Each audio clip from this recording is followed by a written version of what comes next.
بسم الله الرحمن الرحيم. السلام عليكم ورحمة الله وبركاته. الحمد لله رب العالمين وبه نستعين على أمور الدنيا والدين.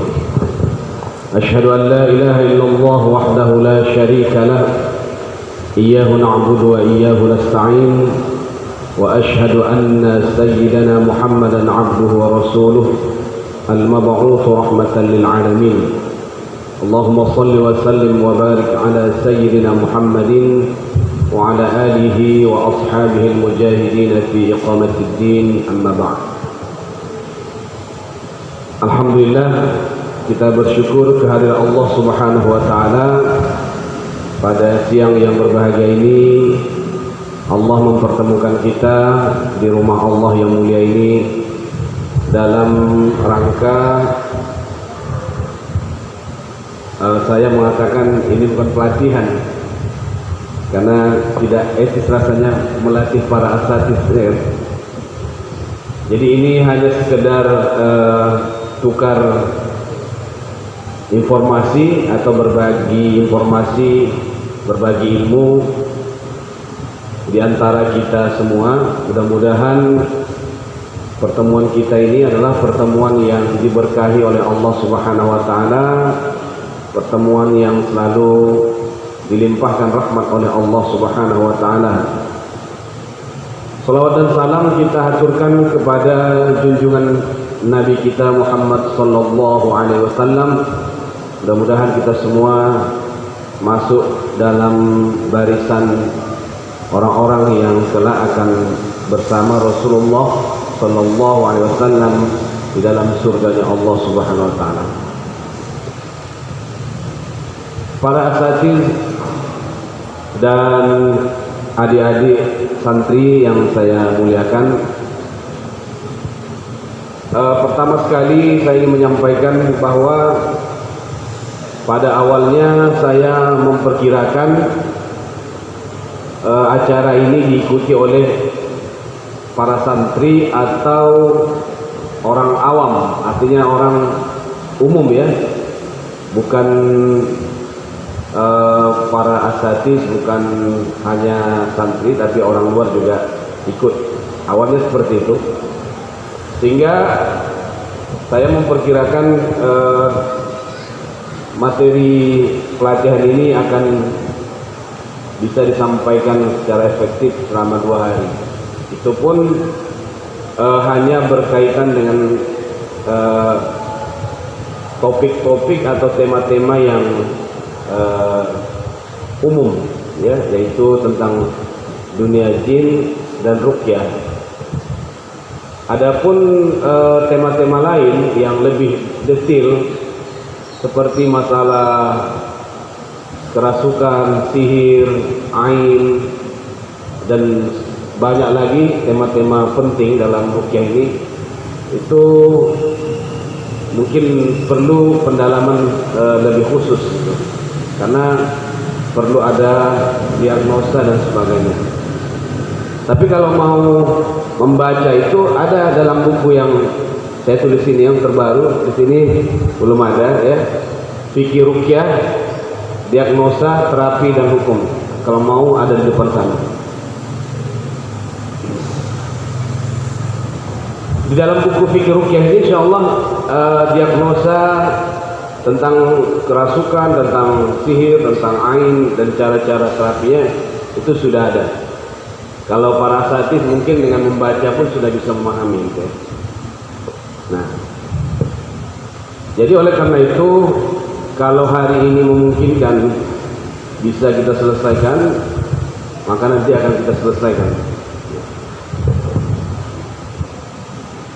Tema yang pertama yang paling penting di dalam dunia ruqyah adalah memahami dunia jin. Kalau kita berbicara tentang ruqyah, itu biasa identik dengan jin. Maka saya kalau kemana-mana, kalau jumpa kawan-kawan pasti cerita tentang jin. Karena ruqyah selalu diidentikan dengan jin, padahal tidak. Ruqyah itu sebenarnya kalau dalam bahasa lainnya adalah al-ilaju bil Quran atau al-ilajul Qurani, ya, yaitu pengobatan dengan Al-Quran. Jadi bukan hanya berkaitan tentang jin, ya. Pengobatan dengan Al-Quran bukan hanya sasarannya gangguan jin. Penyakit apapun, ya, insya Allah dengan izin Allah dapat diatasi dengan Al-Quran. Dalam surah Al-Isra ayat 82 Allah berfirman, wa nunazzilu minal Qur'an ma huwa shifaa'un wa rahmatun lil mu'minin wa la yazidu zalimina illa khasara. Kami turunkan Al-Quran itu sebagai syifa, sebagai obat, dan rahmat, sebagai rahmat lil mu'minin, bagi orang yang beriman. Kemudian Al-Quran itu tidak menambah apa-apa kepada orang yang zalim, melainkan kerugian. Jadi di dalam ayat itu Allah hanya menjelaskan bahwa Al-Quran itu diturunkan sebagai obat. Obat untuk apa? Tidak dijelaskan. Dia bersifat umum, baik untuk penyakit hati maupun penyakit fisik, baik untuk penyakit-penyakit medis maupun penyakit non medis. Nah, jadi Al-Quran bukan untuk sekedar mengatasi gangguan jin. Seluruh gangguan-gangguan yang ada dihadapi oleh manusia bisa diatasi dengan Al-Quran atau dengan ruqyah syariah. Nah, akan tetapi dalam realitanya seperti yang saya sampaikan tadi, orang mengidentikan ruqyah itu dengan gangguan jin. Dan memang ketika kita bacakan ayat-ayat ruqyah kepada pasien-pasien yang mengalami gangguan tertentu, yang kadang secara fisik kita lihat dia gangguan medis, tapi begitu kita bacakan ayat-ayat ruqyah ternyata ada gangguan jin. Maka oleh karena itu, agar kita sebagai peruqyah, ya, jangan sampai tertipu dengan jin ini, karena jin ini penipu, ya. Jin-jin yang mengganggu manusia ini banyak yang menipu, berbohong. Tidak semua yang diucapkannya itu benar. Nah, maka oleh karena itu perlulah kita memahami dunia jin, karena dunia jin tidak sama dengan dunia manusia. Dunia jin ini dunia yang gaib, yang tidak bisa kita lihat dengan mata mata ini, ya, mata kepala kita, dan tidak bisa kita rasakan, ya, dengan panca indera. Nah, maka oleh karena itu perlulah kita memahami dunia jin ini.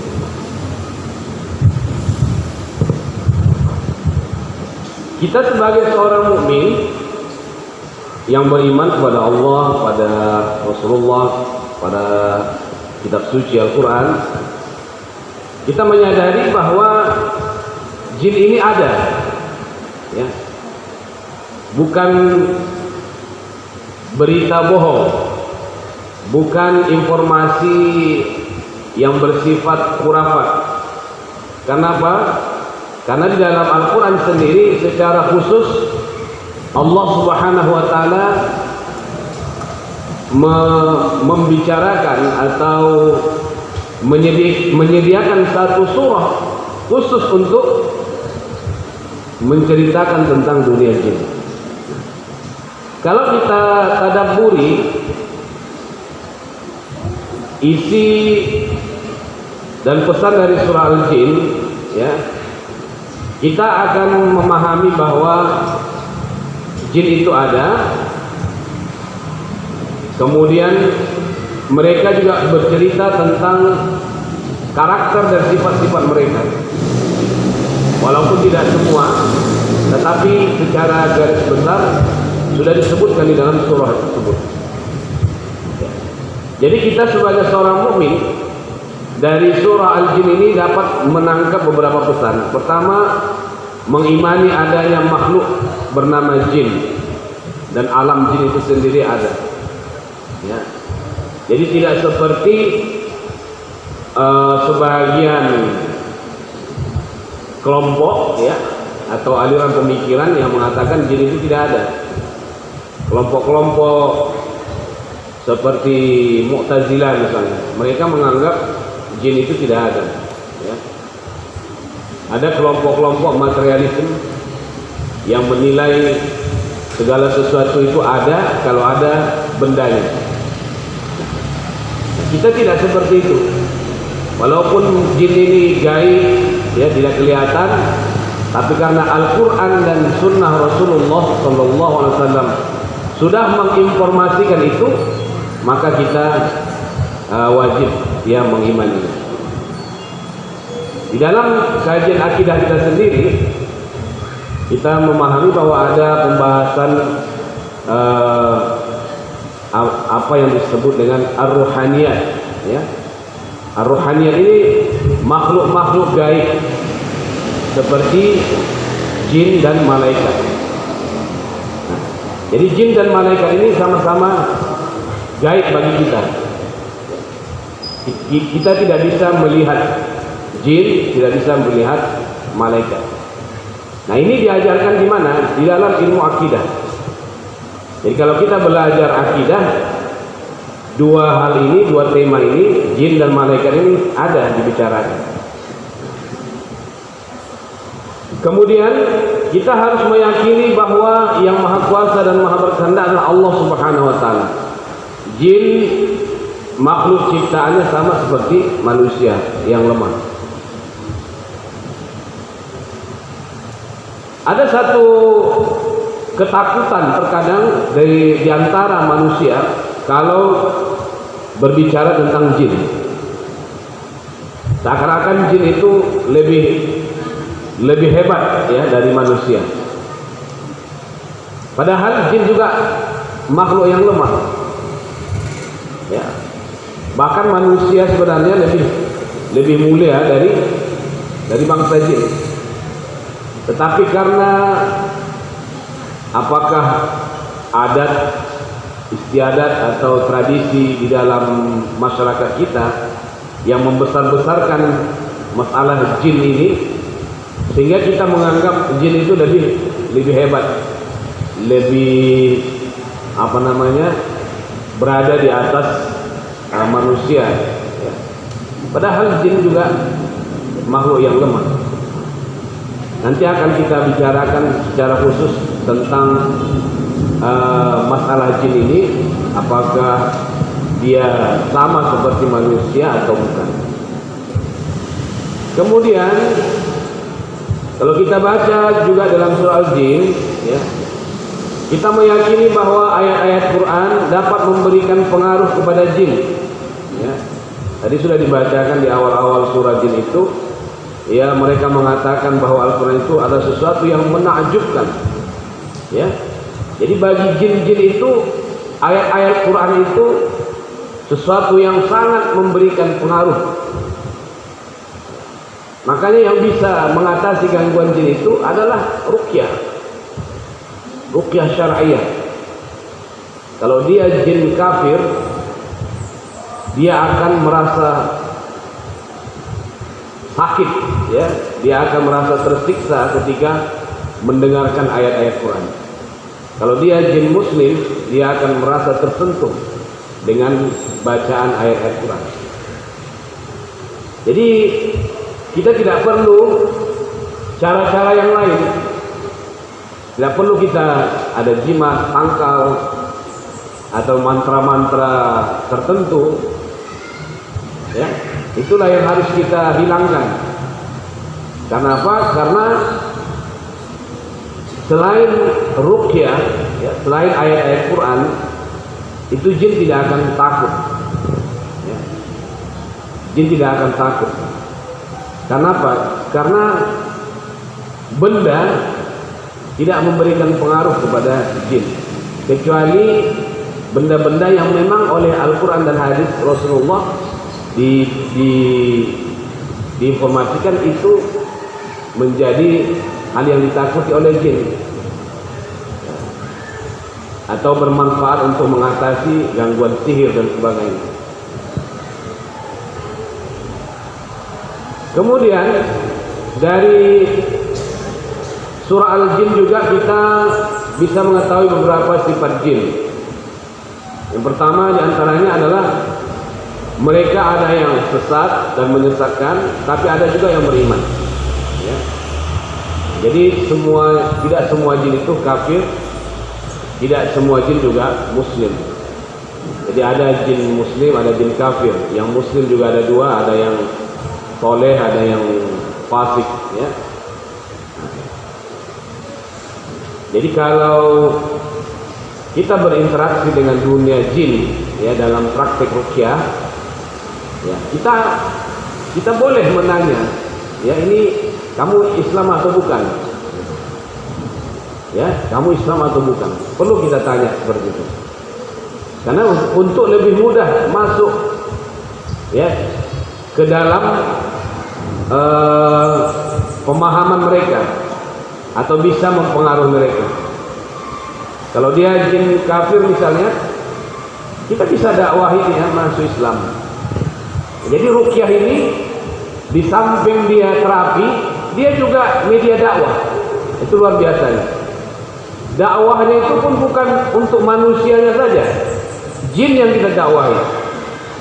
Jadi seorang peruqyah itu tidak hanya berdakwah di kalangan manusia, tapi juga di kalangan jin. Jadi kalau kita ruqyah misalnya terjadi reaksi, ya, terjadi reaksi yang berbicara itu bukan orangnya lagi misalnya, tapi jin yang merasuki pasiennya, maka kita boleh bertanya tentang agamanya, ya. Kalau dia muslim, kita sadarkan dia bahwa yang dia ganggu ini saudaranya muslim, ya, harus dia sayangi, dia harus keluar dari jasadnya supaya dia tidak tersiksa. Ya, pokoknya sebagaimana kita menasihati saudara kita dari bangsa manusia yang muslim, begitu juga lah kita menasihati bangsa jin yang muslim. Kemudian kalau dia kafir itu tadi, peluang kita untuk memasukkan mereka ke dalam Islam. Ya, walaupun dalam hal ini, ya, seperti saya sampaikan di awal tadi, jin itu banyak yang menipu, banyak yang berbohong.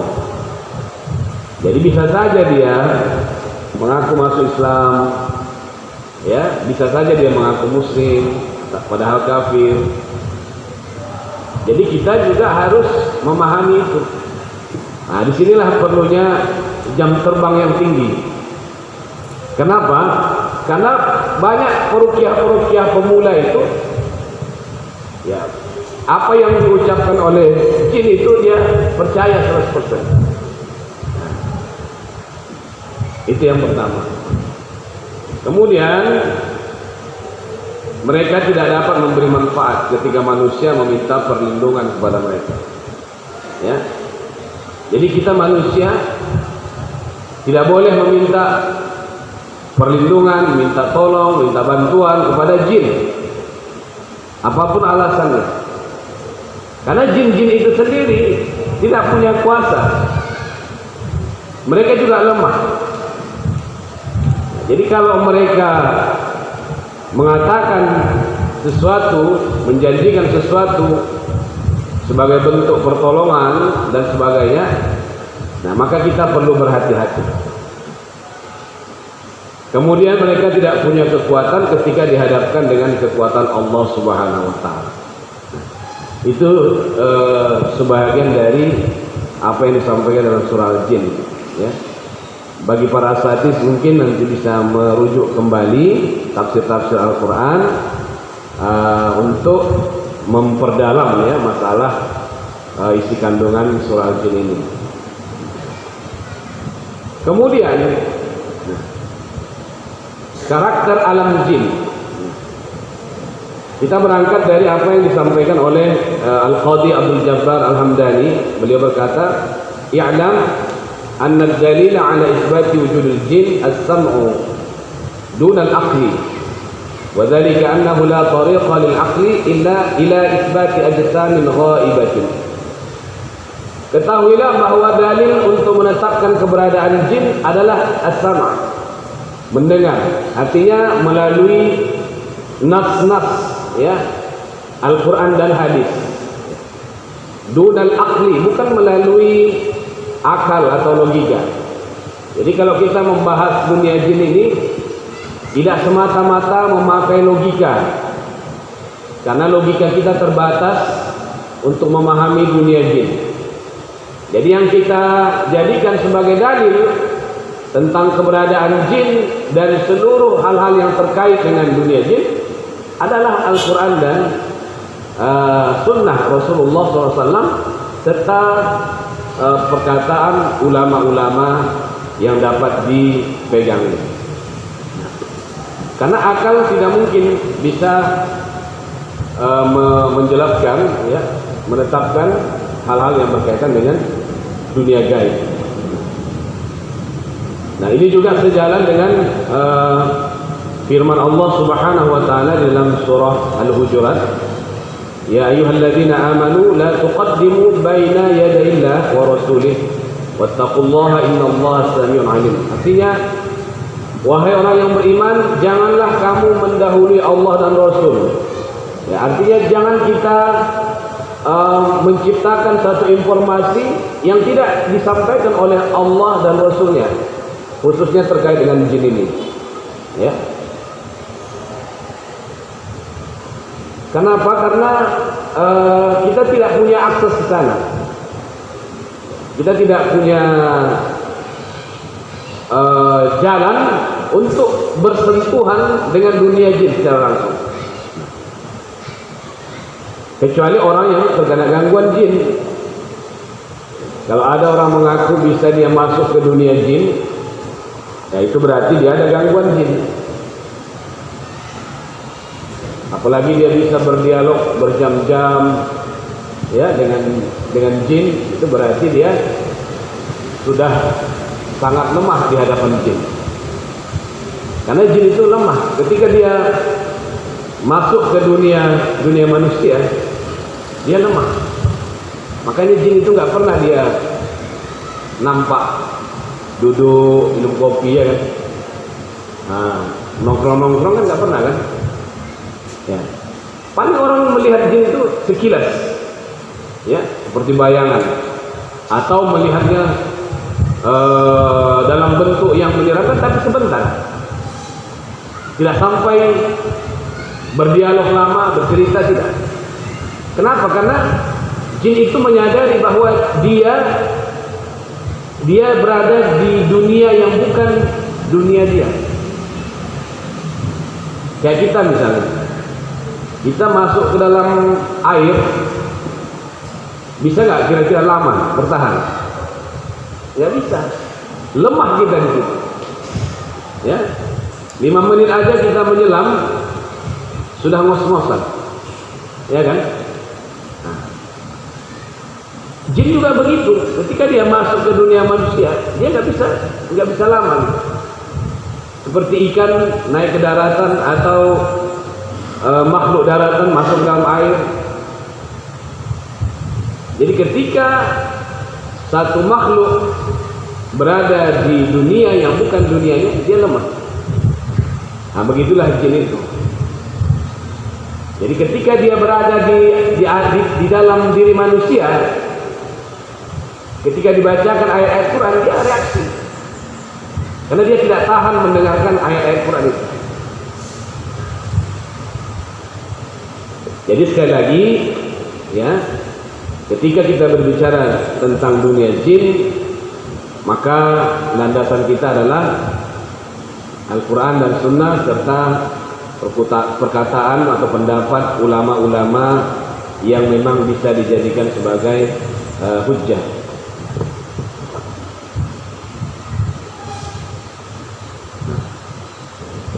Kemudian apa yang dimaksud dengan jin?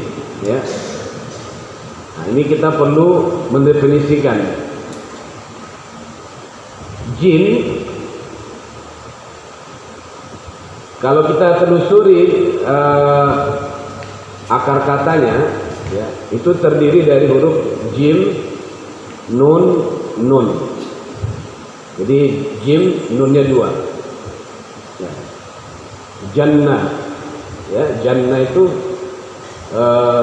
fi'il madhi, ya. Al-jin itu secara bahasa artinya ijtinan.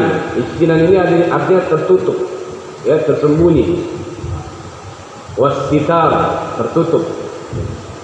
Jadi segala di dalam bahasa Arab, ya, segala kalimat yang berasal dari kata ini, jim, nun, nun ini, itu umumnya artinya tertutup atau tersembunyi. Contohnya apa? Janin. Janin itu dari jannah. Janin disebut dia janin karena dia tersembunyi di dalam perut, di dalam rahim ibu.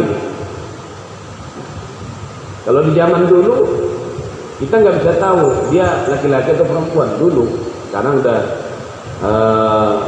sudah maju, ya bisa diketahui gitu kan. Jadi janin itu tersembunyi, disebut dia janin karena dia masih berada di dalam perut ibunya. Kalau dia sudah keluar, enggak janin lagi namanya. Kemudian apa lagi? Junun.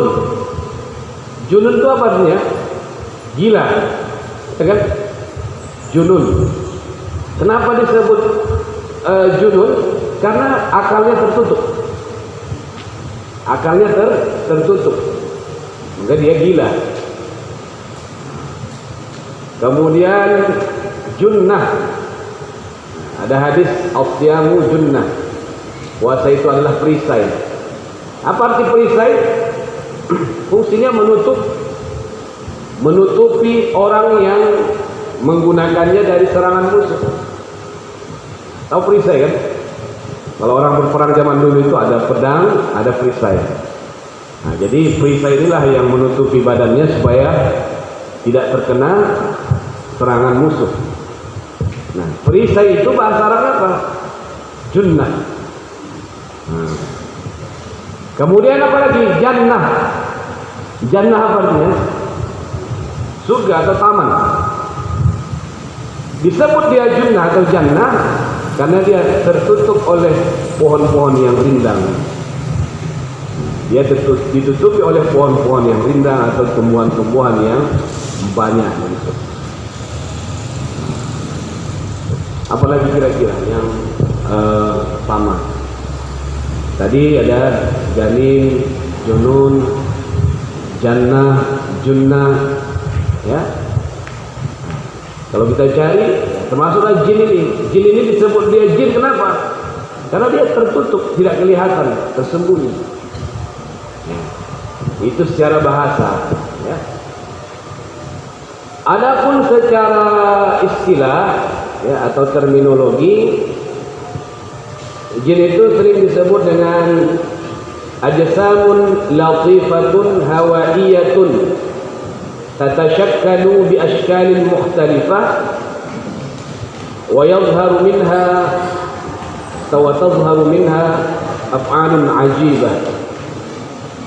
Jin adalah makhluk halus, ya. Ajsam itu tubuh fisik yang halus, hawaiyah, ya, seperti angin yang dapat berubah dengan bentuk yang berbeda-beda dan mampu memunculkan perbuatan-perbuatan aneh.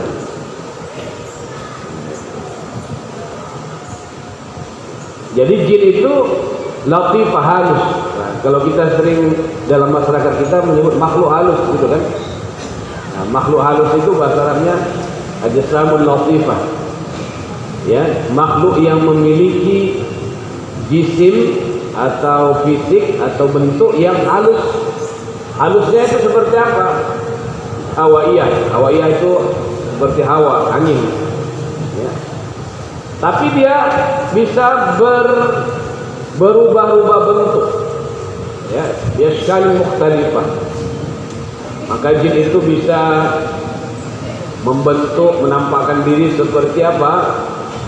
Ular, ya.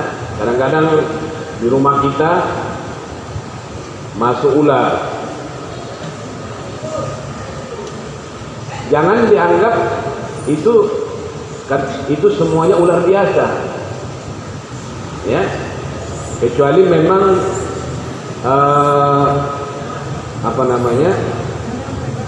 kita melihat ada tanda-tanda yang menunjukkan itu ular biasa, atau kondisinya memang memungkinkan itu adalah ular yang biasa. Tapi kalau misalkan rumah kita tingkat 3 misalnya, tiba-tiba di lantai 3 itu ada ular, ya, dari mana dia masuk kalau ular biasa gitu? Walaupun itu bisa saja terjadi. Maka oleh karena itu, kalau di dalam hadis disebutkan, ketika kamu melihat ada ular di dalam rumah, maka peringatkanlah dia 3 kali, ya. Suruh dia keluar sebanyak 3 kali, kita suruh keluar. Kalau dia jin, dia biasanya keluar, ya. Kalau dia ular biasa, dia nggak mengerti, maka dia akan tetap bertahan di situ. Maka boleh dibunuh, ya, boleh dibunuh, boleh dibuang. Nah, jadi jangan sembarang bunuh ular kalau keadaan atau kondisi tempat itu bagi kita tidak mungkin ular biasa masuk. Nah, kalau dibunuh, maka itulah yang bisa terjadi hal-hal yang tidak diinginkan. Di zaman Rasulullah Shallallahu Alaihi Wasallam ada satu kisah di mana ada seorang pemuda yang baru menikah, kemudian dia ikut perang, ya. Di saat-saat dia bersama sahabat yang lain, ya, sedang berperang, dia teringat, ya, istrinya di rumah sendiri. Lalu dia minta izin untuk pulang ke rumah.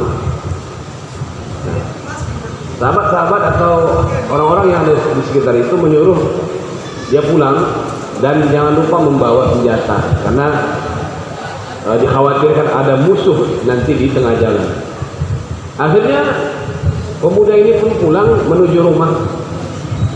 Sampai di rumah, dilihatnya istrinya sedang ketakutan keluar rumah. Ketika ditanya kenapa, kata istrinya, ada seekor ular yang sedang berada di atas tempat tidur.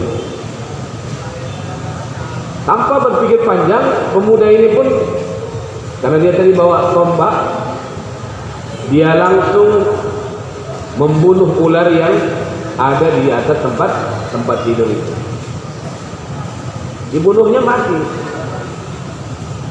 Nah, tidak berapa lama setelah itu pemuda itu pun dikabarkan mati. Lalu berita ini sampai kepada Rasulullah Shallallahu Alaihi Wasallam. Rasulullah mengatakan bahwa ular yang dibunuh pemuda itu adalah jin. Lalu kemudian keluarga atau teman-teman dari jin itu membalaskan dendamnya seperti itu. Akhirnya pemuda itu pun meninggal. Nah, ini mengingatkan kepada kita bahwa ketika berhadapan dengan ular, maka ingatkan, ya, 3 kali untuk keluar atau pergi dari tempat di mana kita menemukannya. Jadi dia bisa berubah-ubah bentuk, bisa ular, bisa kala, ya, bisa juga manusia. Jadi ada istilahnya 2, ada tasyakul, ada tamakkul. Kalau tasyakul, itulah dia, ya, dia bisa berbentuk ular, dia bisa berbentuk kala. Cerita-cerita yang kita kenal selama ini di tengah masyarakat kita, ada tuyul ya kan, ada tuyul, ada kuntilanak, ada gondoruo, ada apa lagi? Hah? Begadang, ada, pokoknya itu semua jin itu. Tapi gambaran kita itu kalau tuyul botak kecil ya kan. Kalau kuntilanak rambutnya panjang. Kalau gondoruo besar menyeramkan. Nah, itu kalau memang ada orang yang melihat seperti itu, karena saya nggak pernah melihat tuyul, kuntilanak, gondoruo, ya dan segala macamnya itu hanyalah tasyakkul, ya. Tasyakkul itu apa? Penjelmaan. Itu bukan bentuk asli. Adapun tamatsul, ya, itu menyerupai. Misalnya ada orang betapa, kan ada sebagian orang ingin kebal, ingin bisa terbang, bisa berjalan di atas air, kayak di film-film itu, ya kan? Nah, pendekar-pendekar yang bisa jalan di atas air itu banyak. Kita kadang-kadang terpengaruh dengan itu. Akhirnya pergilah ke kampung-kampung mencari guru, ya. Nah, lalu disuruhlah bertapa di gua, di bawah jembatan, di mana-mana lah yang dianggap ada jinnya gitu kan. Lalu dalam pertapaan itu muncullah misalnya orang yang mengaku apa? Sunan Kalijaga misalnya, atau mengaku Syekh Abdul Qadir Jailani, atau mengaku sebagai Soekarno misalnya. Lalu orang itu mengajikan sesuatu, saja keris, apalah, pedang. Jadi itu siapa itu yang menyerupai itu? Itu jin juga, ya. Bahkan dalam kehidupan nyata kita yang tidak bertapa, sering itu terjadi. Ya. Ada satu pasien saya itu, ibu-ibu, dia punya suami kerjanya di Batam. Kalau pulang ke Medan itu mungkin 2 bulan sekali. 2 bulan sekali. Jadi pada suatu ketika suaminya berada di Batam, nah, maghrib itu rumahnya diketok. Assalamualaikum, gitu kan? Waalaikumsalam. Dibukanya, suaminya pulang, gitu kan? Suaminya pulang, disambut, disediakan teh manis, ya, disediakan makanan-makanan, pokoknya dilayani lah suaminya itu. Singkat cerita, malam pun berlalu, ya. Begitu dia bangun subuh, dilihatnya suaminya tadi itu tidak ada lagi di tempat tidur. Oh, mungkin sholat ke masjid, dia pikir. Dia tunggu jam 6 belum juga pulang dari masjid, pikir dia. Dia tunggu lagi, mungkin lagi olahraga, jalan kaki atau apa gitu. Jam 7 pun belum pulang juga. Nah, akhirnya dia inisiatif, dia telepon, dia ambil handphonenya, dia teleponlah suaminya, ditanyanya, "Gimana bang?" "Ya abang di Batam tadi." Nah, ya kan? Akhirnya dia barulah sadar bahwa ternyata yang malam tadi itu, yang tidur bersama itu bukan suaminya, tapi mirip, 100% mirip dengan suaminya. Itu apa namanya? Tamatsul. Tamatsul itu menyerupai orangnya langsung. Kita misalnya umroh, ya kan, umroh. Pas umroh kita nampak ada orang kayak tetangga kita, tapi setahu kita dia nggak umroh itu kan. Bisa saja itu jin yang menyerupai tetangga kita yang di kampung kita misalnya. Jadi intinya Jin itu diberikan oleh Allah Subhanahu wa taala kemampuan untuk merubah bentuk. Enak juga kalau kita manusia diberi gitu ya. Bisa jadi Spiderman, Superman. Nah, tapi itulah ya, manusia ini tidak diberikan oleh Allah seperti itu, ada hikmahnya. Jin diberikan kemampuan seperti itu juga ada hikmahnya. Ya. Baik, jadi secara terminologi jin itu adalah tubuh yang halus, hawaiyah. Kemudian perlu ditambahkan di dalam definisi yang lain disebutkan bahwa dia tercipta dari api, ya. Kemudian di sini mampu memunculkan perbuatan-perbuatan aneh. Ya. Itu tadi seperti melakukan sesuatu yang tidak mampu dibuat oleh manusia pada umumnya. Baik, nah ini dia lebih luas ya, apa yang disebutkan oleh Syekh Abdul Barrah. Al-jinnu naw'un minal makhluqat. Jin itu adalah sejenis makhluk ya, zatu ajsamin wa arwah. Dia punya fisik, dia punya tubuh, juga punya ruh, sama seperti kita. Wa hiya aqilatun, dia berpikir, berakal. Mudrikatun, ya, dia memiliki pengetahuan. Muridatun, dia punya keinginan. Mukallafatun, dia juga mukallaf, ya, sama seperti kita. Ala nahwi ma'alaihi insan, sama seperti manusia pada umumnya. Jadi dia berakal, berpengetahuan, punya keinginan, dan mukallaf. Mukallaf artinya dibebani hukum seperti manusia, ya. Bahkan kecanggihan jin itu luar biasa di atas manusia, ya. Karena jin itu bisa menempuh jarak yang sangat jauh dengan waktu hitungan detik.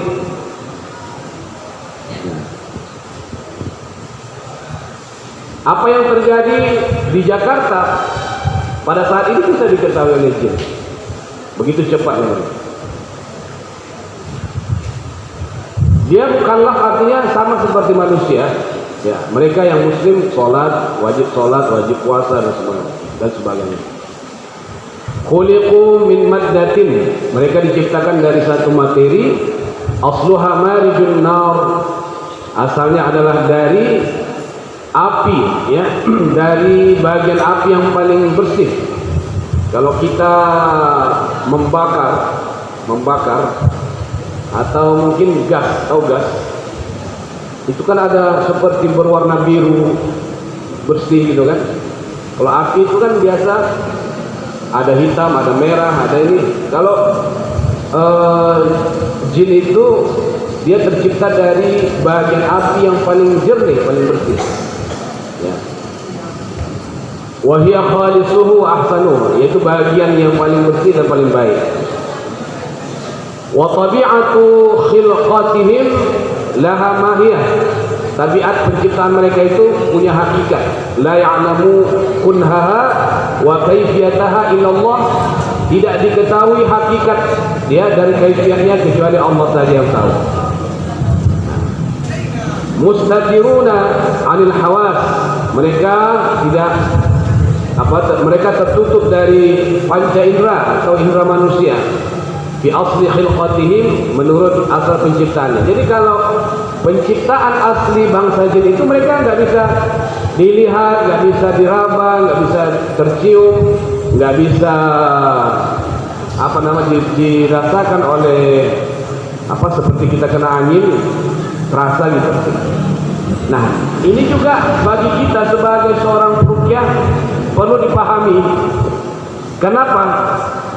Karena kadang-kadang sering orang menanya kita, Ustaz, bisa nggak merasakan di ruangan ini ada jin?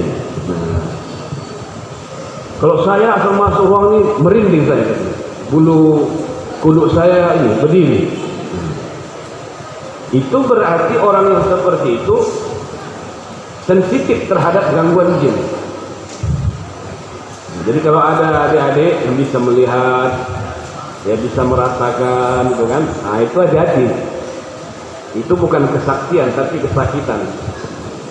Itu bukan orang saksi, tapi orang sakit. Jadi kalau orang bisa melihat jin itu bukan orang saksi, tapi orang sakit. Perlu diruqyah, perlu diobati. Kadang ada itu orang tua, karena anaknya bisa melihat-lihat, dianggapnya itu ini karunia dari Allah, ya kan? Jadi nggak mau dia membuang, dianggapnya itu kemampuan yang luar biasa, kehebatan.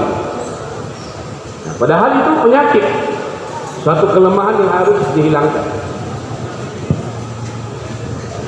Jadi menurut asal penciptaannya jin itu tidak bisa dilihat. La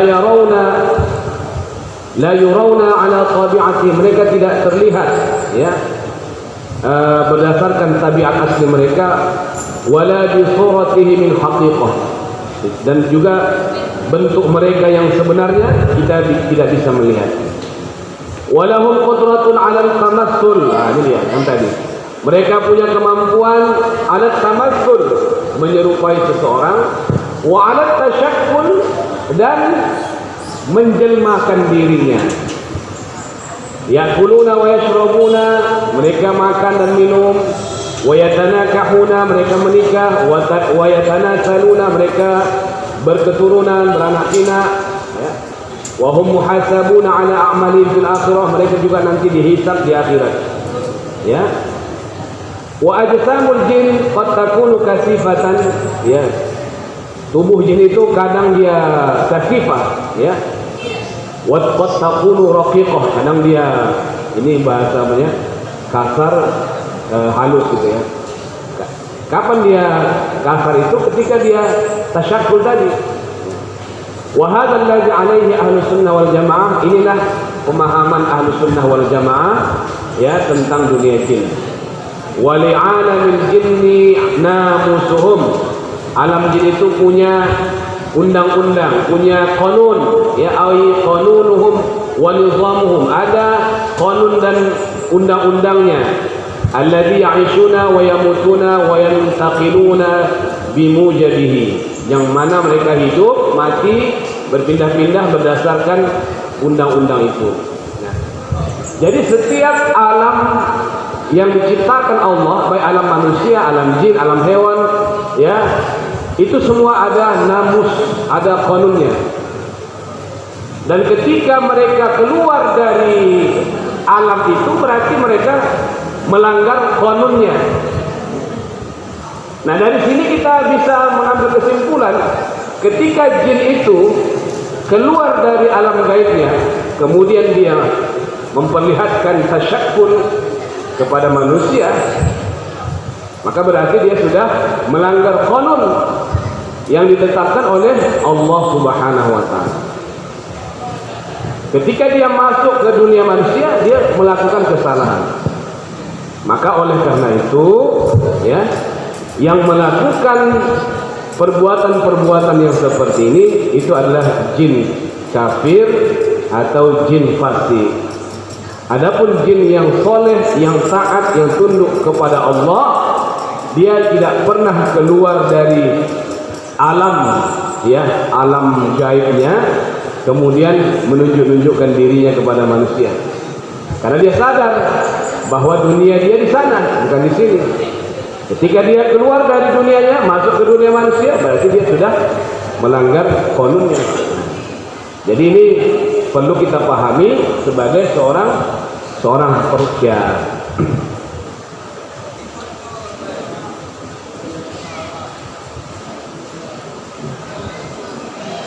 Kemudian hakikat keberadaan jin, ya, kalau menurut ahli sunnah wal jamaah, ya, berdasarkan Al-Quran dan Sunnah, bukti nyata dan realita, ya.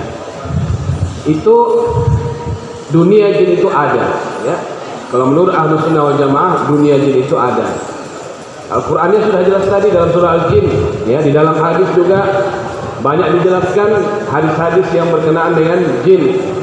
Tadi salah satunya tentang pemuda yang membunuh ular tadi, itu tentang jin, ya. Kemudian Abu Hurairah, ya, sahabat Rasulullah sallallahu alaihi wasallam, pernah ditugaskan oleh Rasulullah menjaga Baitul Mal, ya. Baitul Mal artinya zakat, infak, sedekah orang itu dikumpulkan di Baitul Mal. Yang disuruh menjaganya adalah Abu Hurairah. Ketika Abu Hurairah menjaga harta-harta itu, pada suatu malam datang seorang laki-laki, ya, datang seorang laki-laki, dia mencuri harta yang ada di Baitul Mal itu.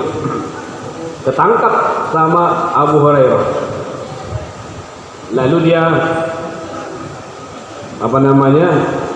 minta maaf dan mengaku sebagai orang miskin yang tidak punya makanan. Jadi dia mencuri itu untuk memberi keluarganya makan.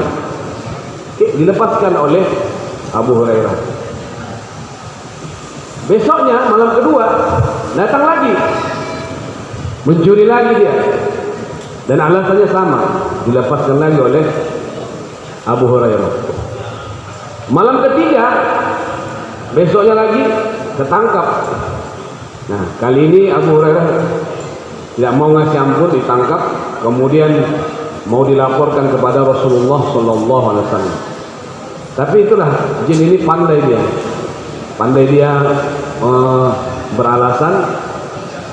Dia bilang kepada Abu Hurairah, wahai Abu Hurairah, ada satu amalan yang kalau engkau baca amalan ini, jin setan akan lari daripadamu. Apa itu, kata Abu Hurairah? Ayat kursi, ayatul kursi. Ayat kursi kalau dibaca itu setan jin akan lari darinya. Dikasih amalan ini, kemudian Abu Hurairah membebaskannya. Besoknya Rasulullah SAW jumpa dengan Abu Hurairah. Rasulullah sudah tahu.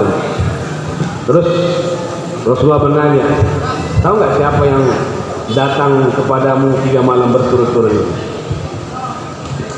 Abu Hurairah mengatakan, Allahu a'lam, ya, Allah wa rasuluhu a'lam. Allah dan Rasulnya lebih tahu. Kata Rasulullah, zaka syaitan, itu adalah setan. Ya. Apa yang dikatakannya itu benar, bahwa ayat kursi itu merupakan ayat yang sangat ditakuti oleh jin, setan. Ketika dibacakan, mereka pasti akan lari. Tetapi hakikat dari jin itu, dia adalah pendusta. Jadi apa yang diucapkan itu betul, tapi hakikat dari karakternya itu, dia sebenarnya adalah pendusta atau pembohong. Jadi hadis ini menceritakan apa? Tentang adanya jin. Nah, kalau bukti nyata, realitanya bagaimana? Nah, ini biasanya orang-orang yang meruqyah yang lebih tahu. Kalau yang tidak pernah meruqyah, ya mungkin dia hanya mendengar cerita-cerita.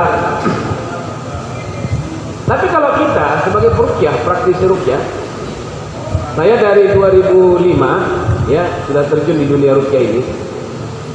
Kasus-kasus yang terjadi itu bermacam-macam, ya.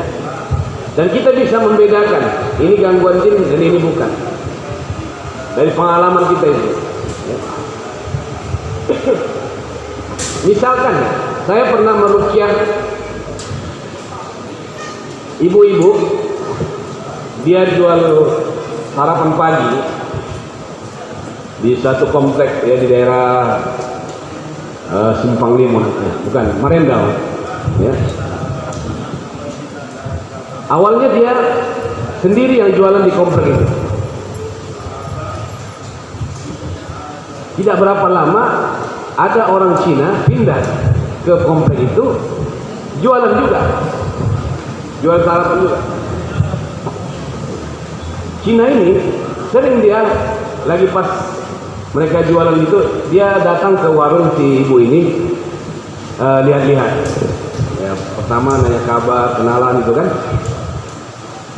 Tapi setiap orang Cina ini, ya, datang ke warung dia, kaki dia itu seperti tersengat listrik, seperti ada yang masuk dari kakinya itu.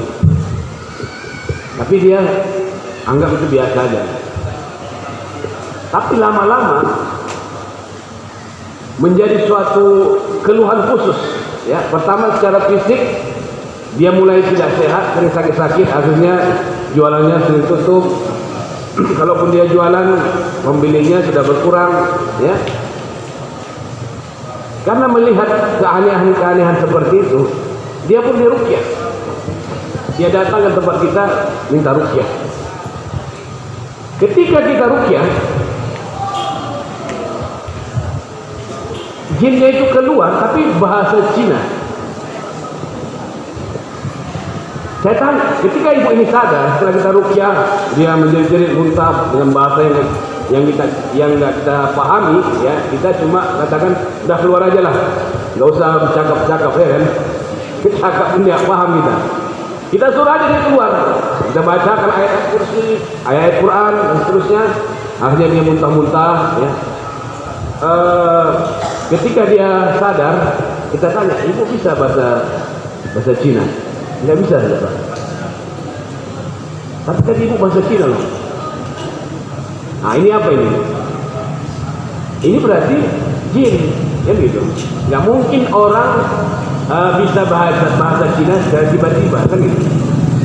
Nah, ini realita. Inilah dia bukti nyata ini. Jadi hakikat keberadaan jin itu selain berdasarkan Al-Quran dan Sunnah Rasulullah, bisa juga diketahui melalui realita yang terjadi. Nah, orang yang nggak bisa bahasa Cina, ketika diruqyah tiba-tiba bahasa Cina. Ada lagi seorang tentara, saya ruqyah, dia bahasa Sanskerta.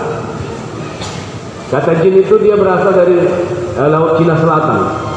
Itu kata dia, kita nggak perlu membenarkan, nggak juga mendustakan, gitu kan.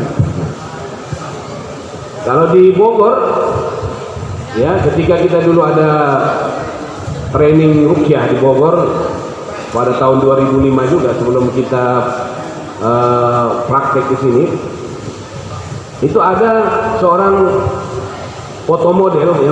fotomodel yang bertaubat lah kira-kira gitu ya. Itu ketika di ruqyah bahasa Ibrani, bahasa orang Yahudi, orang Israel sana. Usut punya usut, rupanya dia pernah pacaran dengan orang Yahudi. Nah, seperti itu. Ada orang ketika di ruqyah bisa bahasa Arab, padahal nggak bisa bahasa Arab. Itu pernah juga. Waktu kejadian tsunami di Aceh, ya, itu banyak relawan-relawan datang dari Malaysia, dari Singapura. Ada satu relawan itu dari Malaysia minta ruqyah. Ketika saya ruqyah dia bahasa Arab. Begitu saya tanya, ketika sadar bisa bahasa Arab? Tidak bisa. Cuma saya pernah dulu di Riyadh, tinggal di Riyadh kerja. Tapi kalau bahasa Arab itu ya pas-pasan lah gitu kan. Tapi ketika di ruqyah kayak orang Arab gitu. Mungkin jin Arab sana ikut sama dia. Nah, jadi fakta-fakta yang seperti ini menunjukkan bahwa jin itu ada, kan? Nah, jadi seperti itulah bukti-bukti yang dimunculkan oleh ulama-ulama Ahlus Sunnah wal Jamaah yang menguatkan bahwa jin itu selain berdasarkan Al-Quran dan Sunnah Rasulullah, dia juga bisa didasarkan kepada realita yang terjadi. Sedangkan Mu'tazilah, Mu'tazilah ini kita tahu bahwa mereka menggunakan akal atau logika, ya. Pemahaman mereka itu materialistik, artinya kebendaan. Kalau ada bendanya, ada makhluknya. Kalau nggak ada bendanya, nggak ada makhluk. Maka mereka cenderung mengatakan tidak ada Jadi jin itu tidak ada. Jin itu hanya sekedar khurafat, isu-isu gitulah. Nah, di antara ulama ya sering diungkapkan dalam buku-buku yang termasuk tidak meyakini adanya jin ya dalam artian yang kita kenal selama ini, itu Syekh Muhammad Abduh ya. Tapi kalau menurut yang saya baca gitu, beliau bukan beliau bukan mengatakan tidak ada jin ya, tapi dia mengatakan bukan begitu ya. Jin itu katanya adalah semacam virus, semacam kuman atau makhluk-makhluk yang sama seperti itu ya, kuman, virus atau apalagi mikroba ya. Tapi yang saya pahami apa yang dia katakan itu dari segi bahasa, seperti yang tadi kita sebutkan di awal, bahwa jin itu artinya apa? Istitar, istina tertutup. Jadi kuman, virus, mikroba itu adalah semacam jin ya, bukan dia makhluk jin, tapi dari segi bahasa dia itu bisa dikatakan jin. Nah, itu yang saya pahami dari apa yang disebutkan oleh Syekh Muhammad Abduh. Jadi bukan dia mengatakan jin itu adalah virus, mikroba, bukan. Tapi yang saya tangkap bahwa mikroba, virus, kuman dan sebagainya itu dia boleh digolongkan kepada jin dari aspek bahasa, bukan dari istilah. Karena kuman, virus itu memang ada, tapi tidak sama dengan jin. Wallahu a'lam.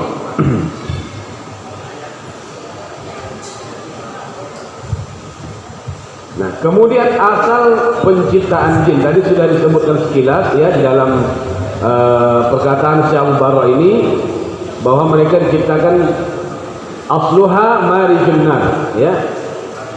Marijun nar itu adalah bahagian yang paling bersih, yang paling khalis ya dari bagian api. Nah, ada seorang pakar ruqyah dari Mesir namanya Syekh Sa'ad Ahmad Abduh.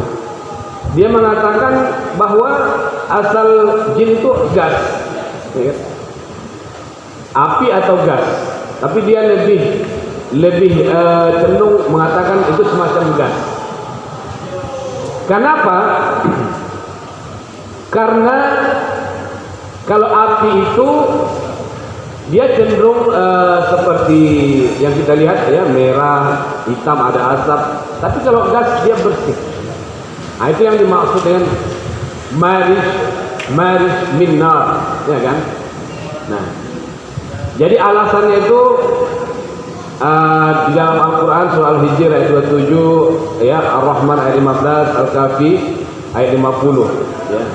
Kemudian dalam sunnah hadis disebutkan khuliqatil malaikatu min nur wa khuliqal jannu min marijin min nar. Jadi bukan min nar saja, tapi min marijin min nar. Wa khuliqa Adam mimma wusifa lakum. Kemudian Nabi Adam diciptakan dari apa-apa yang sudah digambarkan kepada kamu. Kemudian menurut ilmu eksak, jin diciptakan dari energi atau elektromagnetis atau gas. Nah, itu salah satu pendapat ulama ya, boleh kita terima, boleh juga tidak. Kenapa? Karena orang pada umumnya memahami asal penciptaan jin itu adalah dari api. Tapi ada sebagian mengatakan dari gas. Gas itu sebenarnya bagian api juga. Iya kan? Kalau kita lihat gas itu, tabung gas, ketika kita hidupkan api kan dia menyambar ya. Berarti kan isinya itu semacam api juga. Nah, itu yang disebut dengan energi. Nah, jadi berdasarkan apa yang disimpulkan oleh Syekh Sa'ad tadi, ya dia mengatakan jin itu diciptakan dari gas. Kemudian beliau juga mengatakan begini, jin itu makanannya dari tulang, ya, tulang atau kotoran binatang. ya. Ketika kita melihat ya tulang, apa yang bisa kita lihat di situ? Ya tulang. Tapi jin itu makan dari jenis benda yang dia diciptakan darinya. Seperti kita manusia. Kita manusia diciptakan dari apa? Dari tanah. Pasti yang kita makan itu berasal dari tanah. Beras, sayur, semua itu dari tanah. Ya, ikan juga, walaupun ikan itu di air, tapi dia pasti makan cacing. Cacing itu dari mana? Dari tanah. Jin, dia juga makan dari sesuatu yang dia diciptakan darinya. Nah, jadi ketika disebutkan bahwa jin itu makanannya adalah tulang, kemudian kotoran-kotoran hewan, kita lihat kotoran hewan itu nggak habis-habis, ya kan? Nggak pernah habis, ya kan? Tulang juga nggak pernah habis. Ketika kucing atau anjing makan tulang, habis, ya kan?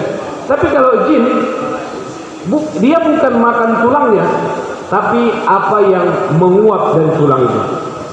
Nah, apa yang menguap dari tulang itu, yaitu gas. Jadi mereka makan dari aroma yang muncul dari suatu benda. Jadi jin itu memakan aroma yang muncul dari tulang-tulang itu atau dari kotoran-kotoran hewan itu. Nah, itulah yang disebut gas. Jadi apa yang disebutkan oleh Syekh Sa'ad itu ada benarnya, ya. Wallahu a'lam.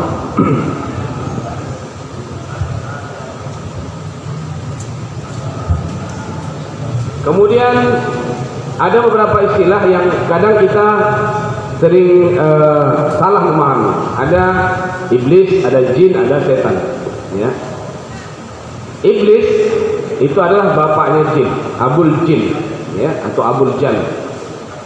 Nah, sama seperti manusia. Ya, bapak manusia siapa? Adam, ya kan? Adam diciptakan dari tanah, iblis diciptakan dari api. Nah, jadi kalau disebut iblis, maka yang kita pahami adalah makhluk jin yang pertama sekali diciptakan oleh Allah. Nah, dari iblis inilah kemudian lahir generasi jin-jin berikutnya. Nah, bahkan digambarkan dalam satu riwayat, jin ini punya dua kelamin, iblis ini. Maka ketika dia pertemukan dua kelaminnya, maka lahirlah satu jin, ya. Begitulah dia berkembang biak. Sedangkan jin, istilah jin ini adalah satu jenis makhluk ciptaan Allah, sama seperti manusia.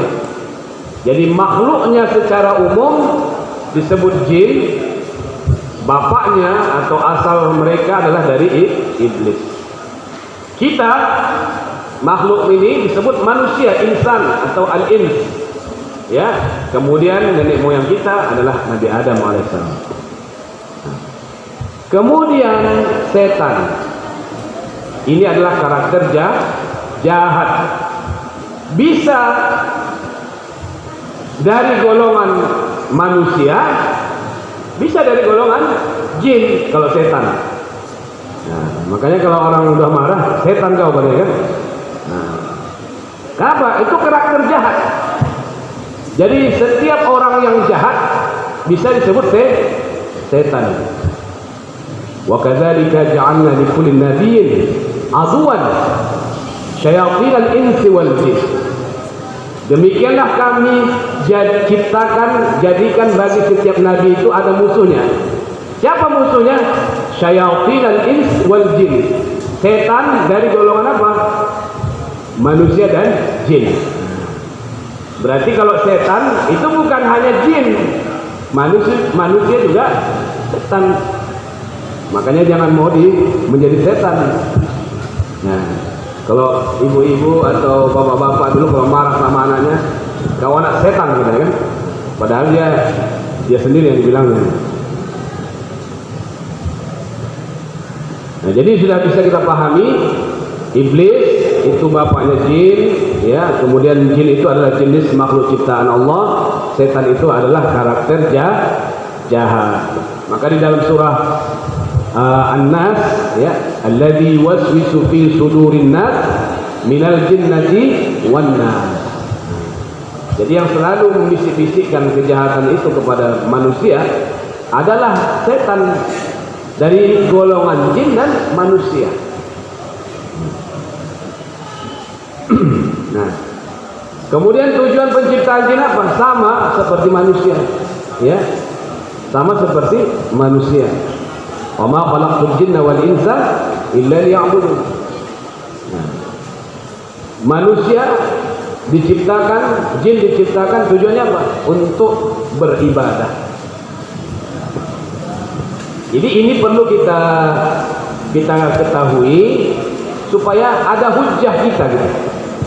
Nah, jadi seorang peruqyah itu ketika berhadapan dengan jin yang tadi dia tugasnya adalah mendakwahi jin itu, dia ada hujjah, ada dalil untuk menyadarkan jin ini. Kamu ini ngapain masuk di sini? Kamu diciptakan Allah bukan untuk mengganggu manusia, bukan untuk disuruh tukang sihir, bukan untuk ini, bukan untuk kejahatan. Kamu diciptakan Allah untuk apa? Untuk ibadah, untuk mengabdi kepada Allah Subhanahu wa taala. Nah, jin itu lebih lembut hatinya dengan nasihat-nasihat. Itu kalau kita bilang bakar kau nanti, nah itu namanya menentang, kan? Jadi kita nasihati dengan cara yang lembut.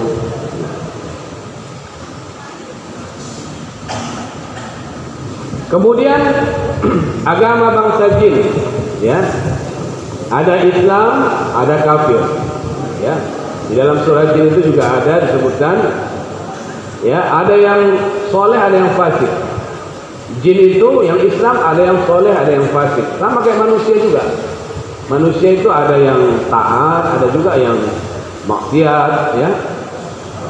Yang kafir itu ada yang jin Yahudi, ada jin Nasrani, jin Buddha, jin Hindu dan sebagainya. Jadi sama seperti manusia juga. Saya kira ini bisa kita pahami. Nah, ini juga boleh ditanyakan ya di dalam dialog kita dengan jin ketika meruqyah. Kamu apa agamanya? Agama Nasrani. Karena nasihati, mau masuk Islam? Enggak mau enggak sudah. Kita tidak memaksakan, la ikraha fid din, tidak ada paksaan dalam agama. Kalau kamu mau masuk Islam, saya tuntun kamu bersyahadat. Tapi kalau kamu tidak mau masuk Islam, silakan keluar, tinggalkan jasad saudara kami. Karena kamu sudah menzalimi saudara saya. Kalau kamu menzalimi saudara saya berhak untuk menolong dia. Nah, itu alasan kita. Tapi kalau kamu tetap bertahan, kami akan bacakan ayat-ayat Quran supaya kamu terbakar di dalam tubuhnya. Nah, itulah digertak dulu dia, biar takut. Nah, kemudian bisakah manusia melihat jin? Nah, itu tadi kan ada 3 mazhab pendapat. Mazhab pertama, tidak bisa dilihat dalam bentuk aslinya kecuali para nabi, ya. Ini pendapat Imam Syafi'i dan ulama lain. Jadi jin itu tidak bisa dilihat dalam bentuk aslinya. Imam Syafi'i mengatakan man za'ama annahu yaral jin faqad abtalna syahadatahu illa ay yakuna nabiyyan. Barang siapa yang mengaku-ngaku bisa melihat jin dalam bentuk aslinya, ya kan? Kami tolak syahadahnya. Kami tolak kesaksiannya. Orang yang ditolak kesaksiannya itu tergolong fasik. Jadi orang fasik tidak boleh memberikan kesaksian. Jadi dianggap oleh Imam Syafi'i, orang yang mengaku-ngaku bisa melihat jin dalam bentuk asli, ya, itu fasik. Illa ayyakuna nabiyan, kecuali dia seorang nabi. Kalau nabi, ya, mengaku bisa melihat jin, bisa menangkap jin, itu memang kekuatan yang diberikan oleh Allah atau mukjizat seperti Nabi Sulaiman alaihissalam. Nabi Sulaiman itu mukjizat dia memang menguasai jin. Mazhab yang kedua, jin dapat dilihat bagi orang yang dikehendaki Allah. Ini pendapat umum, artinya ya biasa, siapa saja yang mau Allah berikan kemampuan bisa melihat jin, ya itu bisa saja. Tetapi harus dibedakan gitu ya, pengakuan dengan kalau mengaku-ngaku itu kan biasa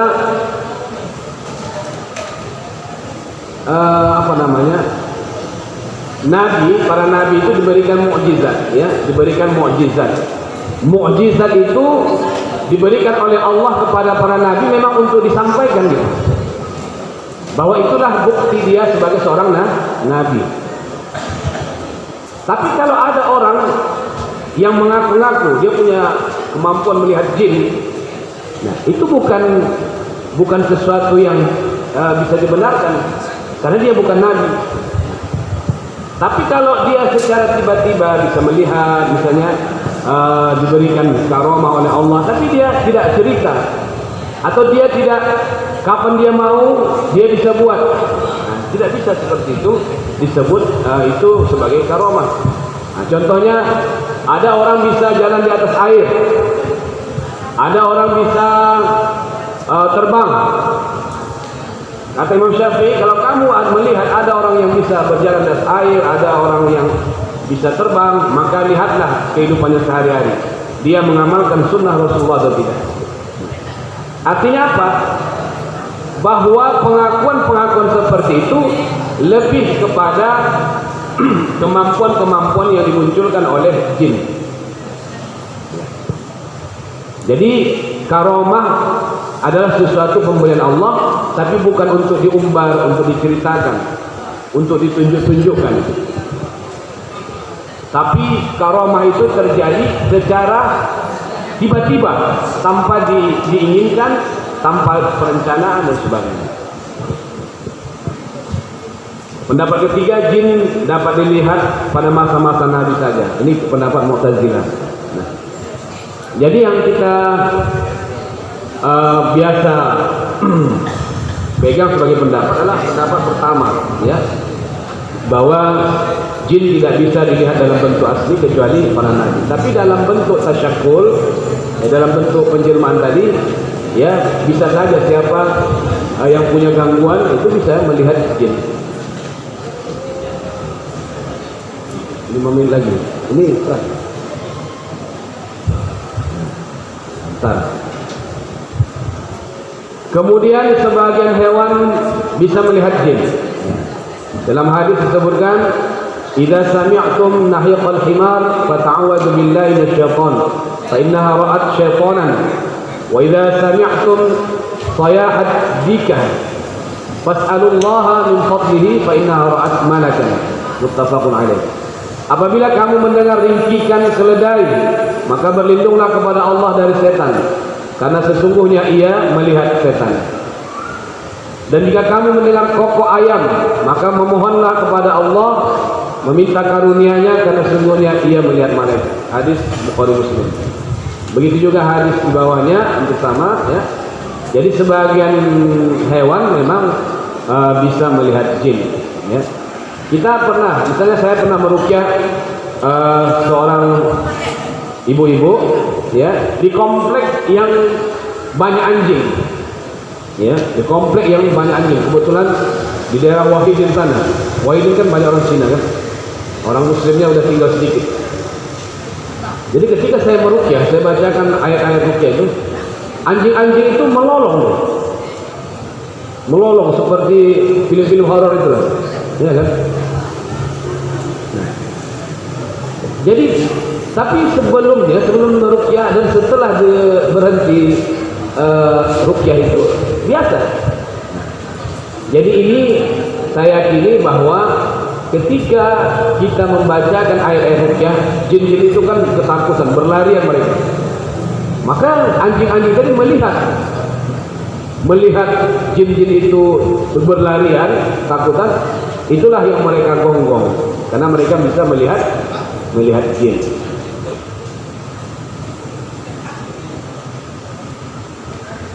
Ustaz dulu. Ini jam berapa? 11.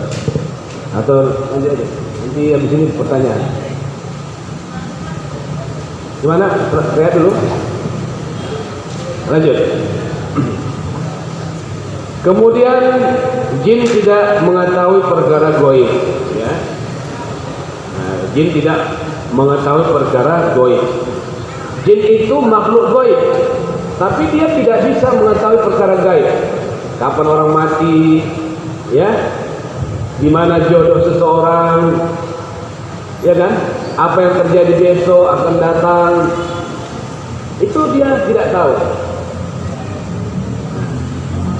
Jadi ini perlu kita jadikan sebagai pegangan, karena di dalam praktek ruqyah itu kadang setan ini, jin ini bisa menggertak peruqyah, iya kan? Dia mengaku bisa lebih hebat lagi dari peruqyah itu, sehingga peruqyah itu kadang-kadang merasa tidak percaya diri. Ada dulu seorang peruqyah, ketika dia meruqyah digertak sama jin, kayak kau mau meruqyah tuh katanya kan, kau aja tukang zina kali. Kejut dia kan. Nah, peruqyah itu kejut. Itu di depan orang, ya kan, di depan orang ramai. Kau aja tukang zina, kau mau mengeluarkan aku dari sini. Ya. Itu gertak. Orang yang sekitar itu kan nggak memahami tentang dunia jin. Tahu mereka, masyarakat umum ini, kalau jin itu tahu segala-galanya. Jadi si peruqyah ini merasa jatuh apa dia? Kehormatannya kan menjadi lemah dia. Karena susah untuk menjelaskan kepada orang-orang ramai ini. Orang ramai ini sudah menganggap, oh ini jin ini tahu nih bahwa ustaz ini pernah berzina ini. Nah, jadi inilah yang perlu dipahamkan kepada masyarakat, kepada pasien, dan juga kita sendiri sebagai peruqyah. Jadi jangan kita menganggap dia tahu segala-galanya. Di dalam Al-Quran surah Jin, alimul ghaibi fala yuzhiru ala ghaibi ahada. Allah itu maha mengetahui tentang yang gaib, dia tidak memperlihatkan kepada siapapun kegaiban itu. Illa man irtada bir rasulin, kecuali orang-orang yang diridhoi Allah daripada rasul. Nah, jadi kalau rasul, nabi bisa melihat yang gaib, itu adalah wahyu, ya, pemberitahuan dari Allah Subhanahu wa taala. Nah, begitu juga tentang masalah hujan, ya, musim kemarau, kemudian apa yang terjadi di masa akan datang, jin-jin itu tidak tahu, ya, karena Allah semua yang memegang kunci-kunci kegaiban. Tidak ada yang mengetahuinya kecuali hanya Allah Subhanahu wa taala. Nah, jadi kalau dulu itu ada tukang-tukang ramal, gitu kan, asal setiap tahun baru itu dipanggil, diwawancarai di televisi, bagaimana menurut pendapat ibu tahun 2021 nanti. Dia pun cerita lah, ini akan terjadi begini, artis-artis banyak yang cerai, semacam, gitu kan? Nah itu dari mana dia bisa tahu seperti itu? Itu bisikan setan. Itu hanyalah, ya, ramalan-ramalan yang tidak pasti kebenarannya. Disebutkan dalam satu riwayat bahwa dulu jin-jin ini, seperti disebutkan juga di dalam surah Al-Jin, mereka dulu diberikan oleh Allah kesempatan untuk mendekati pintu-pintu langit. Apa yang dibicarakan oleh Allah dengan para malaikat, mereka tahu. Di sini akan terjadi ini, di sana akan terjadi ini, di sini akan terjadi ini. Jadi mereka menguping. Lalu jin-jin itu turun ke bumi, dia bisikkan kepada wali-walinya, para dukun-dukun. Lalu dukun-dukun ini, ya, mencampur adukkan informasi itu dengan 100 kebohongan. Itu disebutkan dalam hadis bahwa dukun-dukun yang ada di muka bumi ini, mereka mendapatkan informasi dari jin, ya. Tapi informasi yang disampaikan oleh jin itu dicampur adukkan dengan 100 kebohongan. Jadi kadang dari sekian banyak prediksi dan ramalan itu ada juga satu-satu yang betul, kebetulan atau memang seperti itu informasinya. Jadi jamaah yang dimuliakan Allah Subhanahu wa taala, ya, jin sendiri tidak mengetahui perkara gaib. Tadi kita sebutkan bahwa malaikat itu kan makhluk gaib, jin makhluk gaib. Tapi jin sendiri tidak bisa melihat malaikat. Kita manusia menganggap jin makhluk gaib, malaikat makhluk gaib. Dua-duanya nggak bisa kita lihat. Jin makhluk gaib bisa melihat kita, tapi dia tidak bisa melihat malaikat. Innahu yarakum huwa wa qabiluhu min haitsu la tarawnahum. Sesungguhnya iblis itu dan kaumnya, bangsanya bisa melihat kamu manusia, tapi manusia tidak bisa melihat mereka. Jadi kita nggak bisa melihat jin. Nah, maka kalau ada orang bisa melihat jin, itu berarti ada gangguan jin dalam badannya. Nah, jin tidak bisa melihat malaikat. Jin tidak bisa melihat malaikat. Maka kalau kita ruqyah ini sebenarnya kan minta pertolongan dari apa? Dari Allah. Allah itu menyampaikan pertolongan kepada kita melalui apa? Melalui malaikat.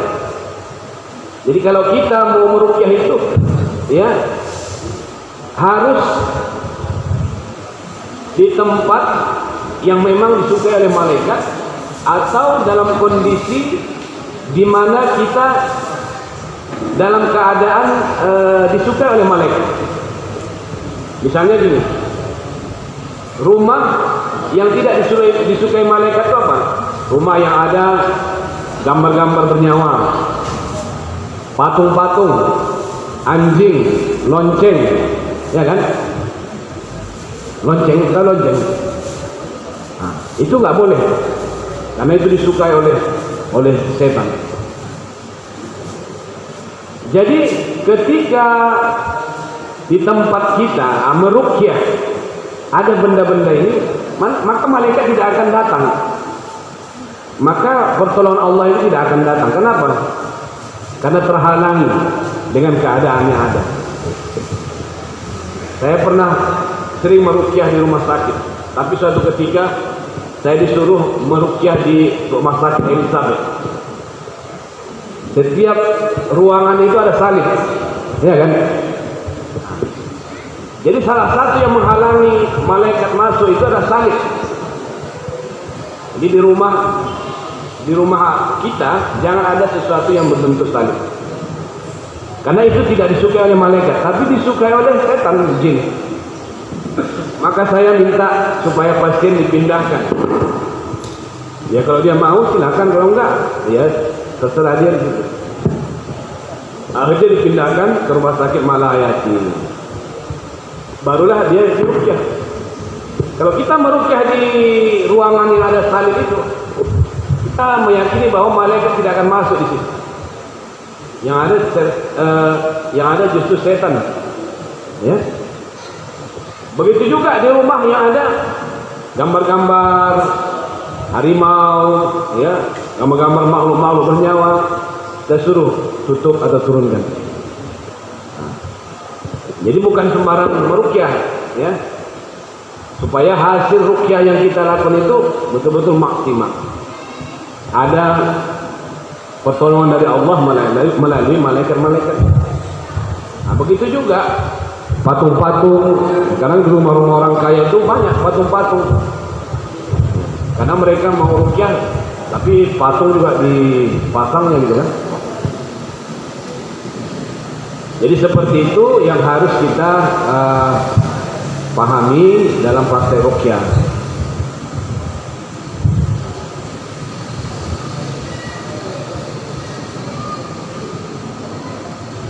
Kemudian tempat tinggal jin. Nah, supaya kita tahu juga, ya.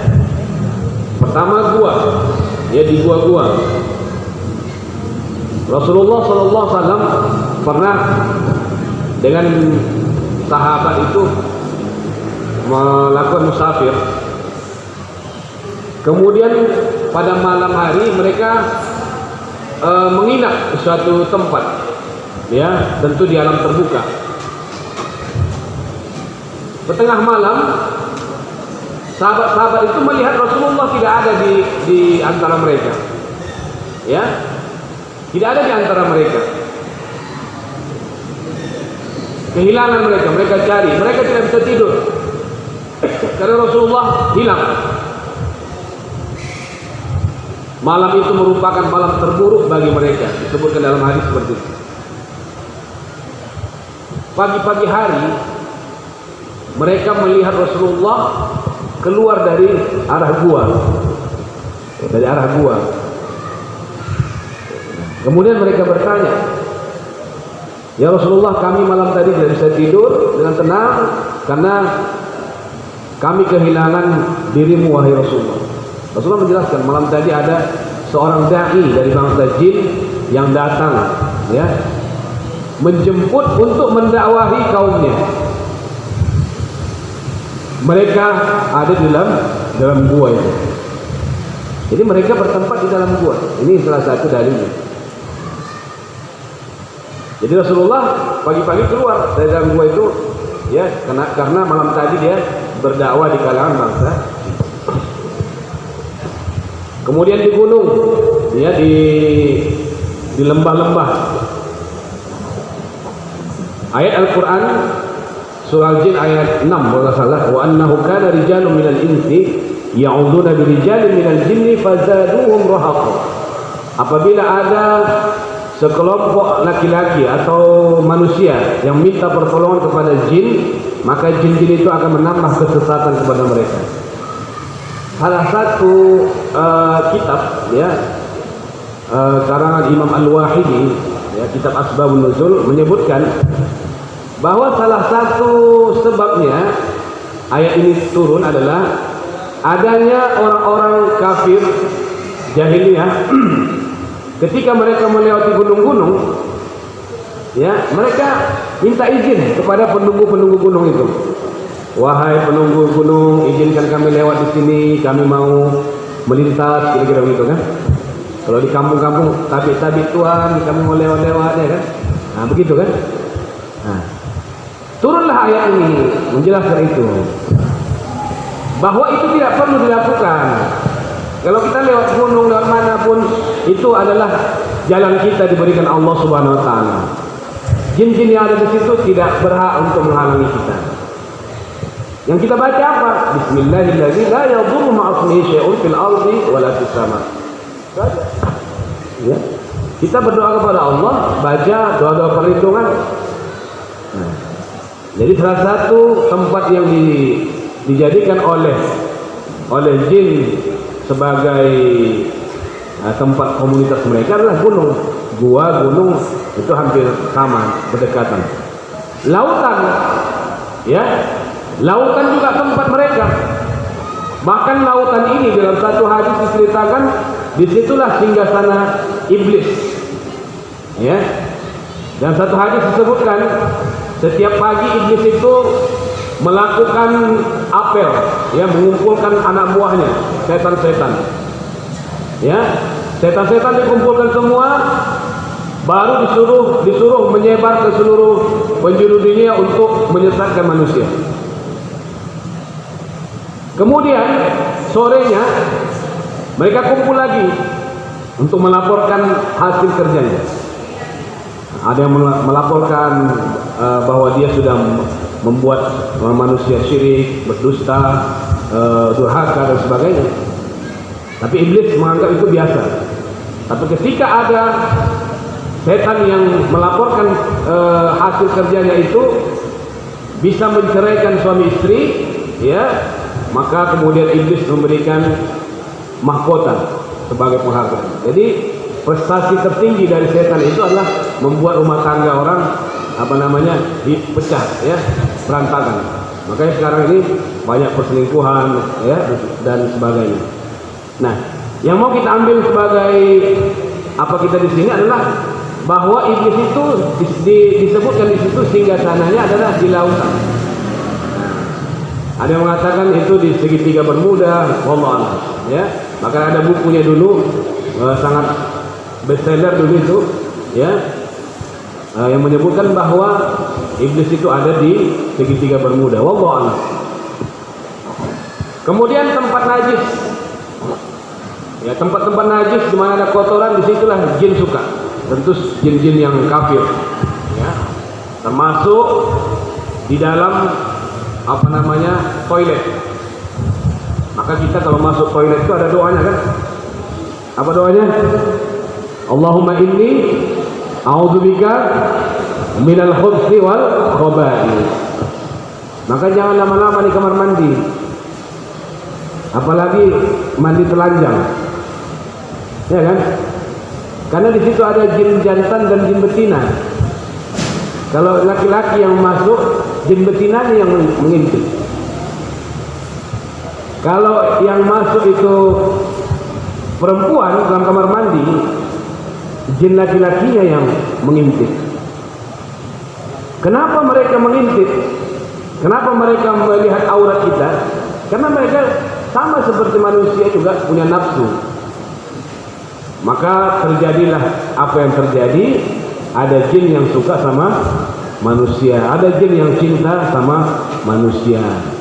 Makanya Rasulullah mengatakan, kalau barang siapa yang membaca doa, ya, ketika melepaskan pakaiannya, melepaskan bajunya, atau ketika dia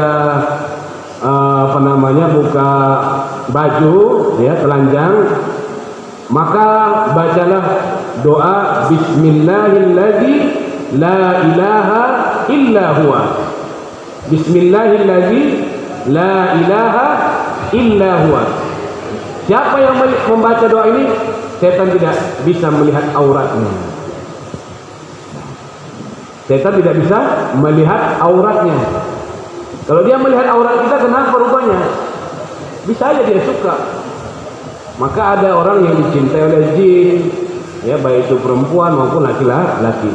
Dan itu ada kasus-kasusnya dalam praktek ruqyah syariah. Ada seorang perempuan dilamar oleh 3 laki-laki. Maksudnya secara bergantian. Pertama kali dilamar laki-laki, laki yang melamar ini mati tabrakan. Kemudian berapa tahun berikutnya dilamar lagi dia, jatuh dari ketinggian, mati juga. Yang ketiga juga melamar, meninggal. Nah, yang keempat ini polisi yang melamar dia, karena sudah tahu kejadiannya bahwa setiap yang melamarnya itu meninggal. Polisi ini pun gak mau dia kejadian itu terjadi sama dia kan. Akhirnya dibawalah si perempuan ini ruqyah. Nah, itu ketika di ruqyah, si perempuan ini, jin ini tidak mau keluar karena dia mencintai si perempuan tadi. Dia tidak sudi kalau perempuan itu dinikahi oleh orang lain, oleh manusia. Akhirnya setiap orang yang melamar dia itu tragis seperti itu.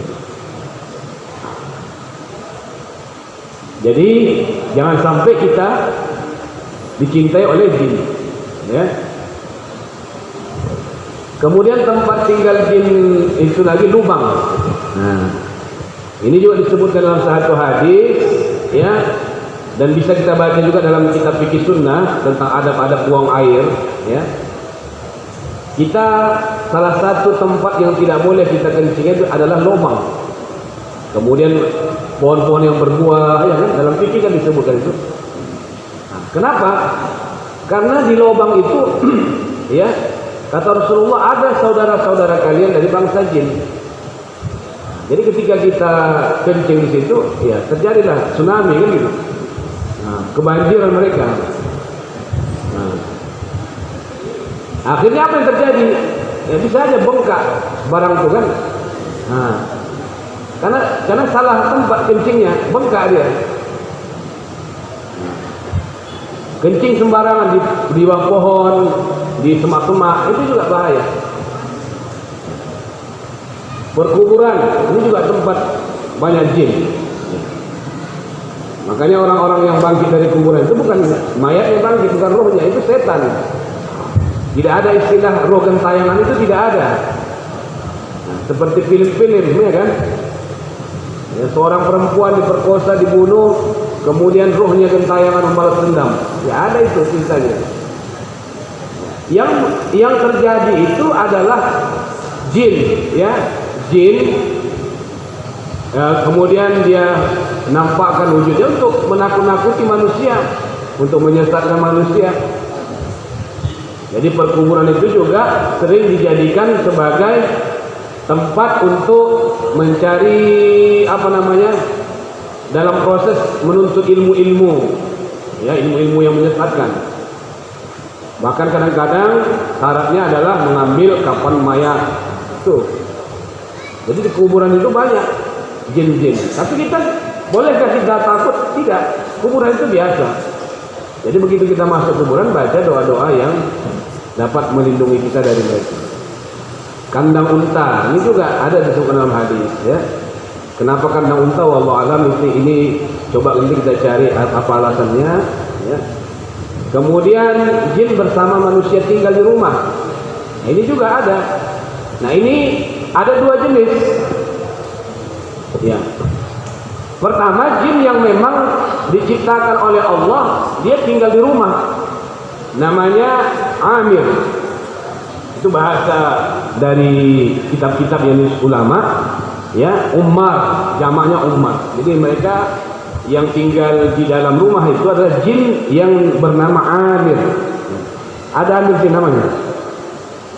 Itu nama jin. Jadi itu yang pertama, jin yang memang dia habitatnya dari sejak awal diciptakan di situ. Nah, menurut satu riwayat itu dia ditempatkan di bagian rumah yang paling atas. Kalau kita punya lantai 3, dia paling atas tuh. Disitulah dia berada. Ketika kamu makan malam, katanya dia akan turun ikut makan bersama kalian. Nah, tapi dia bukan makan ikan yang kita makan. Kalau sempat apa yang kita makan dia makan, kita pun terkejut, ya kan? Kok tiba-tiba habis ayam gorengnya gitu kan? Nah, tidak. Dia makan tadi seperti yang saya sampaikan di awal, dia dari aroma apa yang kita makan. Nah, yang kedua, jin yang tinggal bersama manusia ini memang jin peliharaan. Artinya misalkan ada orang yang menuntut ilmu-ilmu kesaksian, maka jin-jin yang bersama dia itu ikut bersama dia. Nah, atau dikirim oleh orang lain, ya, seperti sihir dan sebagainya. Nah, kemudian begitu juga di pasar, di pajak, gitu ya. Nah, di sini juga banyak jin, setan. Makanya di pasar itu tempat banyaknya kejahatan, penipuan dan sebagainya.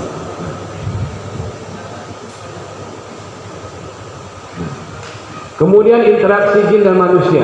Jadi kita manusia dengan jin ini selalu berinteraksi, atau bukan selalu, ya.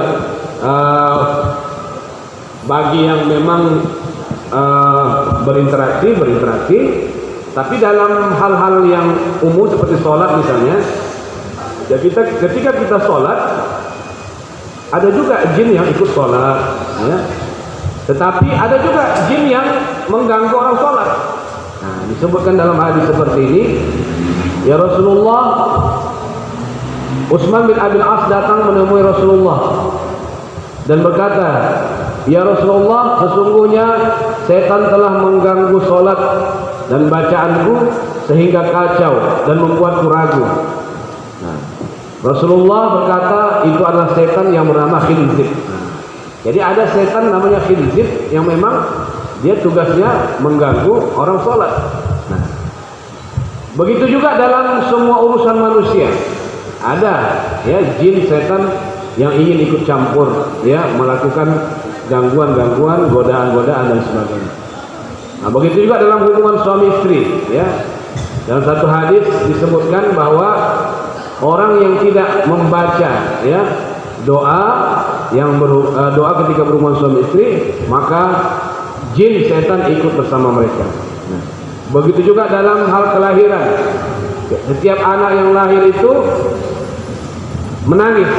Kenapa menangis? Karena ditusuk perutnya oleh jin. Ya. Maka sunnah diazankan, karena azan itu salah satu yang bisa kita lakukan untuk mengusir gangguan jin. Maka dalam ruqyah, di saat bacaan-bacaan Quran sudah kita bacakan, jin itu tetap tetap bertahan, maka boleh kita bacakan azan, kita kumandangkan azan. Nah, biasanya ketika kita kumandangkan azan, setan itu akan semakin menjerit, akan semakin kesakitan, maka diharapkan dengan itu dia kemudian mudah untuk meninggalkan orang yang diganggu.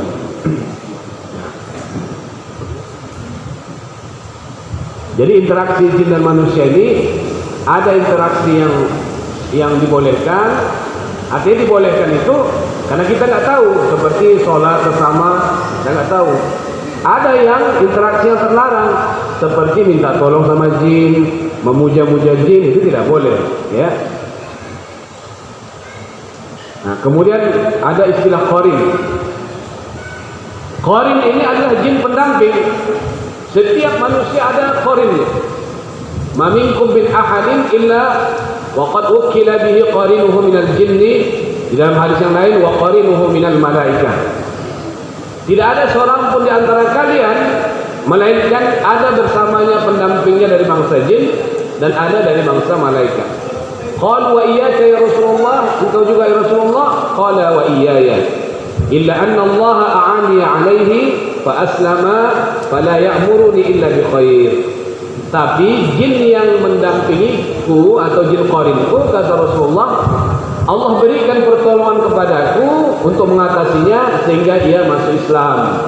Maka jin qarin itu tidak menyuruhku kecuali untuk berbuat baik. Maka dari hadis ini para ulama menyimpulkan jin qarin yang muslim hanya jin qarin Rasulullah. Adapun jin qarin kita yang ada ini tidak ada yang Islam satupun. Makanya berhati-hati ya terhadap jin qarin ini. Ketika ada bisikan-bisikan kejahatan, bisa saja yang membisikkan adalah jin qarin tadi. Ketika ada yang mengingatkan jangan lakukan itu adalah qarin kita dari bangsa malaikat. Jadi ada dua qarin kita, ada qarin dari bangsa jin, ada qarin dari bangsa malaikat. Misalkan azan berkumandang, ya kan? Kata jin qarin ini, nanti aja lah itu, kan masih panjang waktunya kan? Nah, itu bisa aja jin qarin. Tapi kata yang satu lagi, nanti kurang pahalanya, sekarang aja lah sholatnya. Nah, itu berarti qarin dari bangsa malaikat. Jadi ada bisikan kebaikan, ada bisikan kejahatan. Nah, yang memutuskan siapa? Keimanan kita. Iman kita lah yang kemudian yang memutuskan kita berangkat sholat atau tetap bertahan di rumah. Nah, jin qarin ini dia ada sejak kita lahir. Begitu kita lahir, maka ada jin yang diwakilkan kepada kita untuk mendampingi kita. Jadi bukan untuk mendampingi menjadi penolong kita, bukan, tetapi sebagai ujian bagi kita. Maka kejadian kita, peristiwa hidup kita dari awal kita lahir sampai kita meninggal, dia tahu. Nah, maka ketika kita meruqyah, ini kadang-kadang ada jin-jin itu yang mengaku dia bisa mengetahui kehidupan seseorang, ya. Misalnya begini, datanglah seorang pasien ke seorang dukun misalnya. Pak, saya begini, keluhan saya ini, sebentar ya. Dia pun masuk ke kamar, entah apa yang dilakukannya. Habis itu dia keluar, dia kemudian menceritakan, kamu dulu pernah begini kan? Kamu dulu pernah begini, pernah ke sana, pernah ke sini. Tahu dia semua. Berarti hebat juga dukun ini, bisa tahu segalanya. Dari mana dia bisa tahu? Dari jin qarin kita. Jadi jin qarin dia dengan jin qarin kita itu berkomunikasi, diberitahulah apa yang terjadi dalam kehidupan seseorang itu di masa lalu. Jadi seakan-akan dukun itu hebat, bisa tahu segalanya, padahal itu informasi dari qarin kita.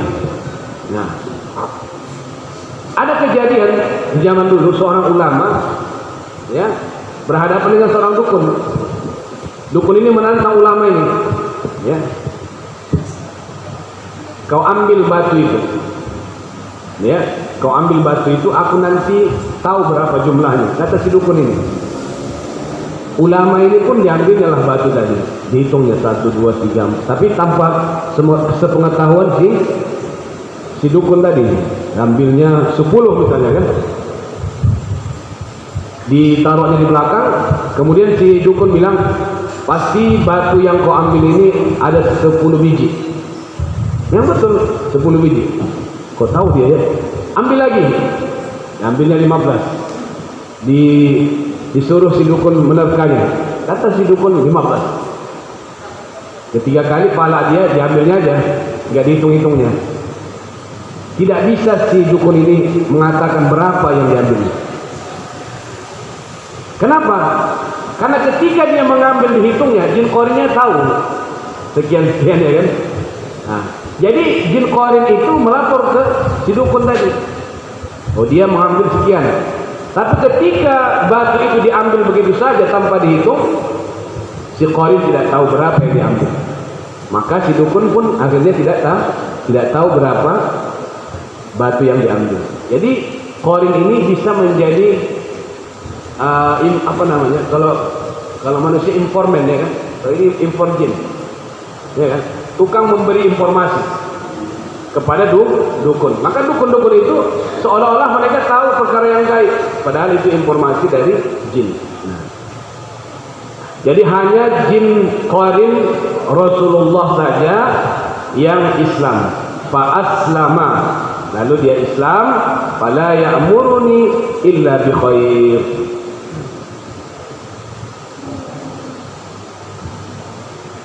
Jin menikah ya, dengan sesama jin pasti ya, tadi sudah disebutkan di awal ya, di sini tadi di perkataan Syekh Abdul Barak tadi, jin itu menikah, yatanakahuna wa yatanasaluna, mereka menikah dan beranak pinak. Jadi sesama jin itu ya pasti menikah. Nah, alasannya dalam surah Ar-Rahman ayat 56, Al-Kahfi 50 dan lain-lain. Nah, bolehkah jin menikah dengan manusia? Ini kontroversi. Maksudnya boleh dalam artian bisakah ya? Bisakah jin menikah dengan manusia? Terjadi perdebatan, terjadi khilafiyah. Imam As-Suyuti, Imam Al-Bazi dan lain-lain mengatakan haram ya. Haram hukumnya manusia menikah dengan jin. Kenapa? Karena dari segi penciptaan saja sudah berbeda ya. Dari segi penciptaan sudah berbeda. Sedangkan Imad bin Yunus membolehkan. Di dalam kitab Asbah wan Nazair ya, karangan Suyuti itu dijelaskan ya tentang hukum menikah dengan bangsa jin. Para ulama kebanyakan mengatakan itu haram. Imam Suyuti, Imam Malik ya, pernah ditanya tentang masalah ini. Ya, kenapa haram? Karena bisa saja ketika itu dibolehkan, suatu ketika ada perempuan yang hamil tanpa ada suami, maka dia pasti mengaku suaminya dari bangsa jin. Padahal bisa saja dia berzina gitu kan. Tapi karena kita membolehkan adanya pernikahan dengan bangsa jin, maka orang yang hamil di luar nikah bisa-bisa saja mengaku suaminya adalah dari bangsa jin. Dan kita tidak bisa lagi menghukumkan dia berzina. Padahal pada hakikatnya dia berzina, bukan menikah dengan bangsa jin. Jadi itulah alasan Imam Malik ya. Kalau kita membolehkan adanya pernikahan manusia dengan bangsa jin, maka dia khawatirkan pada suatu hari nanti ada perempuan hamil ya, ketika ditanya kenapa bisa hamil ya, maka dia akan mengaku suaminya dari bangsa jin. Jadi kita mengambil pendapat yang mengatakan haram hukumnya. Nah, dulu ada majalah misteri ya. Majalah misteri ini memang majalah perdukunan. Salah satu iklannya itu adalah menawarkan pernikahan dengan jin. Nah, pernah lihat itu majalahnya, majalah misteri itu. Dulu masa-masa belum begitu apa internet ini, dulu banyak itu di pinggir-pinggir jalan dijual. Ya, saya di rumah ada itu berapa? Ada mungkin 10 edisi atau 20 edisi. Bukan saya yang beli. Ada mantan dukun yang saya ruqyah, alhamdulillah bertaubat, ya kan? Saya sita semua barang-barang dia, termasuklah majalah misteri tadi. Ada 20 atau 10 edisi. Dari situ saya tahu, oh ternyata yang mereka tawarkan itu, yaitu menikah dengan jin. Ada juga meminjam uang dari bank gaib. Nah, begitulah. Jadi hal-hal yang tidak masuk akal itu mereka buat seperti itu. Nah, ada juga jual beli jin. Ada juga di situ. Jin baru atau jin second. Kalau jin baru itu berarti jin yang sebelumnya belum pernah dimiliki orang. Tapi kalau jin second itu mungkin pernah digunakan orang lain. Nah sekarang dia nggak ada tuannya lagi. Nah itu lebih murah harganya. Jadi hal seperti itulah yang kadang-kadang tanpa kita sadari itu membodoh-bodohi umat Islam, ya, atau membuat orang sesat. Kemudian jin masuk ke tubuh manusia. Ada pendapat yang mengatakan tidak mungkin terjadi. Ini pendapat Mu'tazilah, ya, dan sebagian Ahlus Sunnah. Ada yang mengatakan tidak mungkin terjadi. Pendapat yang masyhur, yang utama, mungkin terjadi. Ini mayoritas Ahlus Sunnah wal Jamaah. Jadi pendapat yang kita pegang adalah mayoritas Ahlus Sunnah wal Jamaah. Jadi jin bisa masuk ke dalam tubuh manusia. Nah, dalilnya banyak. Ya. Di antaranya adalah hadis ya Rasulullah SAW yang mengatakan inna syaitan yajri min ibni Adam majrad dam. Setan itu masuk dalam tubuh manusia mengikuti aliran darahnya. Jadi manusia bisa dimasuki jin dan jin itu mengikuti aliran darahnya. Kemudian dalil yang kedua, Utsman bin Abil As yang tadi menyebutkan bahwa dia diganggu dalam sholatnya, ya, sering lupa rakaat sholat, sering lupa bacaan sholat, ya. Lalu kemudian dia mengirim surat kepada Rasulullah. Ya Rasulullah, aku begini-begini, ya, sering lupa rakaat sholat, sering lupa bacaan sholat. Bagaimana ya Rasulullah? Rasulullah suruh dia datang, ya. Dia tinggal di Taif, Rasulullah di Madinah. Rasulullah suruh dia datang ke Madinah. Sesampai Utsman bin Abil As di Madinah, Rasulullah suruh dia mendekat. Mendekatlah wahai Utsman bin Abil As, mendekat dia. Kemudian Rasulullah tepuk dadanya sambil mengatakan, "Ukhruj ya adu Allah." Keluarlah engkau wahai musuh Allah. Jadi nggak mungkin Rasulullah mengatakan keluar kalau tidak ada yang masuk. Ada dulu masuk baru keluar. Jadi Rasulullah mengatakan keluarlah engkau wahai musuh Allah. Maksudnya itu jin yang mengganggu Utsman bin Abil As. Jadi Utsman bin Abil As itu ternyata diganggu oleh jin yang masuk ke dalam tubuhnya sehingga dia lupa rakaat dan bilangan sholat.